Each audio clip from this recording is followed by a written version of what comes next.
இறையேசுவில் பிரியமான அன்பு சகோதர சகோதரிகளே, அன்னையின் அன்பு பக்தர்களே, இன்று சனிக்கிழமை அன்னை மரியாளுக்கு ஒப்பு கொடுக்கப்பட்ட நாள்.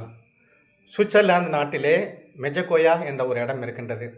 அந்த இடத்திலே ஒவ்வொரு ஆண்டும் அன்னை மரியாள் காட்சி கொடுப்பார். ஏராளமான மக்கள் புதுமைகளை பெறுவார்கள். ஆனால் இந்த புதுமைகளெல்லாம் போய் என்று சொல்லி பிரிவினை சபையை சார்ந்த 2 பேர் மிகவும் வலிமை வாய்ந்த ஒரு 2 கேமராக்களை எடுத்து சென்றார்கள். அதனை எடுத்து சென்று அங்கு நடக்கின்றவையெல்லாம் எடுத்து இதெல்லாம் பொய் என்று அவர்கள் சொல்ல நினைத்து சென்றார்கள். நிறைய ஃபோட்டோக்கள் எடுத்தார்கள், புதுமைகள் நடந்ததெல்லாம் எடுத்தார்கள்.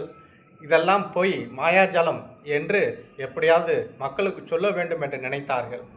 அதன் பிறகு அந்த காலத்திலெல்லாம் அந்த ஃபில்ம் ரோல் தான் இருக்கும். அப்பொழுது அங்கு இந்திய நாட்டிற்கு வந்து அதெல்லாம் பிரிண்ட் போட்டு பார்க்கின்ற பொழுது எல்லாமே கருப்பாக இருந்தது. ஒரே ஒரு ஃபோட்டோ மட்டும் இருந்தது.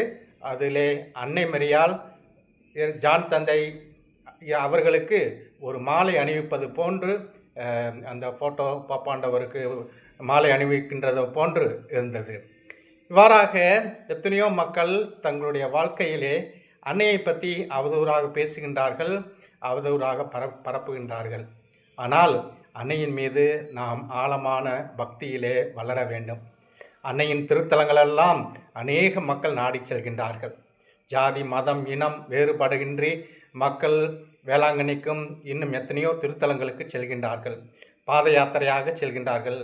இன்னுமாக முட்டி போட்டு நடக்கின்றார்கள். பொருத்தனை வைத்துக் கொள்கின்றார்கள்.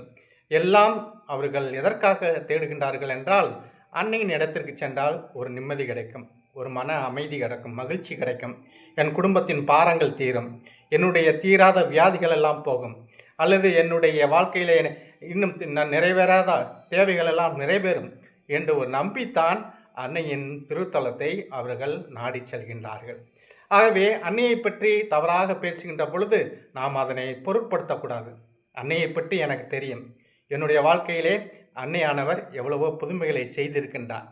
ஆகவே அன்னை மரியாள் எனக்கு முக்கியம் என்று யாரும் சொன்னால் கூட நாம் சொல்ல, தைரியமாக சொல்ல நாம் கடமைப்பட்டிருக்கின்றோம். அன்னை மரியாள் முதலாக ஆண்டவர் இயேசு தன்னுடைய புதுமையை அன்னையினுடைய வேண்டுதலால் தான் செய்கின்றார்.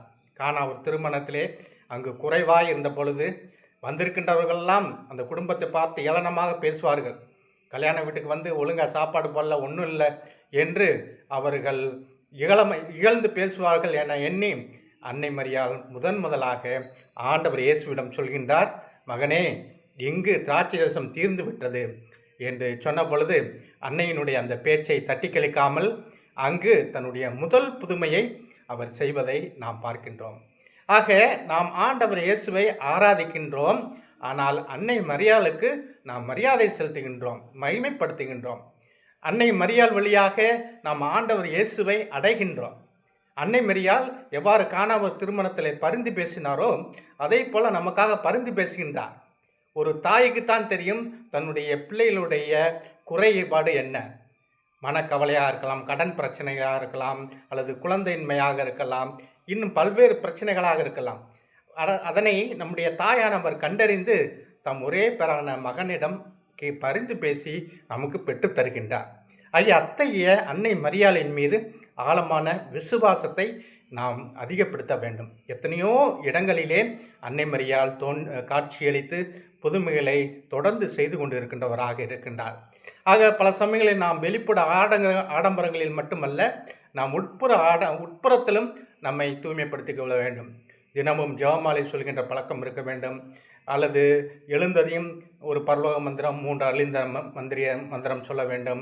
அல்லது படுப்பதற்கு முன்பாக ஒரு பரலோக மந்திரம் அல்லது ஒரு 10 மினி ஒப்பு கொடுத்து அல்லது ஜெபமாலை ஒப்பு கொடுத்து குடும்பத்தோடு நாம் அன்னையை கேட்கின்ற பொழுது எப்படிப்பட்ட தேவையாக இருந்தாலும் நிறைவேற்றுவார், நிச்சயமாக நிறைவேற்றுவார்.